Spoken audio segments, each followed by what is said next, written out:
Solapur chemist and druggist असोसिएशनच्या वतीने 24 जानेवारी रोजी रक्तदान शिबिराचे आयोजन करण्यात आले आहे। Solapur district chemist and druggist असोसिएशनच्या वतीने शुक्रवार दिनांक 24 जानेवारी 2025 रोजी सकाळी 8 ते सायंकाळी 6 वाजेपर्यंत सोलापुरातील सेवा सदन प्रशाले जवळील पोलीस कल्याण केंद्रामध्ये रक्तदान शिबिर आयोजित करण्यात आले आहे, अशी माहिती जिल्हाध्यक्ष व्यंकटेश पुजारी यांनी पत्रकार परिषदेमध्ये दिली। अखिल भारतीय व महाराष्ट्र राज्य केमिस्ट अँड रजिस्टर असोसिएशनचे अध्यक्ष जगन्नाथ शिंदे यांच्या अमृत महोत्सवी वाढदिवसानिमित्त देश पातळीवरील रक्तदान शिबिर आयोजित करण्यात आले आहे। त्या अंतर्गतच हे शिबिर घेण्यात येणार आहे। केमिस्ट हृदय सम्राट अखिल भारतीय संघटनेचे अध्यक्ष, महाराष्ट्र केमिस्ट संघटनेचे अध्यक्ष श्री जगन्नाथ आप्पा शिंदे यांचा 75वा अमृत महोत्सवी वाढदिवस आहे। त्यांनी गेले 40 वर्ष या संघटनेसाठी कार्य करत आहेत।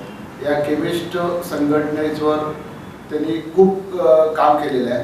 त्यांच्या अमृत महोत्सवी वर्ष साजरा करण्यासाठी सामाजिक एक ऋण आहे, आपल्या समाजाचं आपण एक देणं लागतो आणि केमिस्ट जगामध्ये रक्तदानाचं एक नवीन रक्तदान निर्माण व्हावं, रक्तदाते निर्माण व्हावा, रक्तदानाची गरज समाजाला खूप मोठी आहे। त्यानुसार आपण त्यांच्या 75व्या वाढदिवसानिमित्त देशभरामध्ये 75,000 रक्तदान करून रक्त संकलन करण्याचा आपला संकल्प आहे। या पत्रकार परिषदेस जिल्हा सचिव राजेश विरपे, मनीष बलदवा, सिद्धेश्वर घाले आदी उपस्थित होते।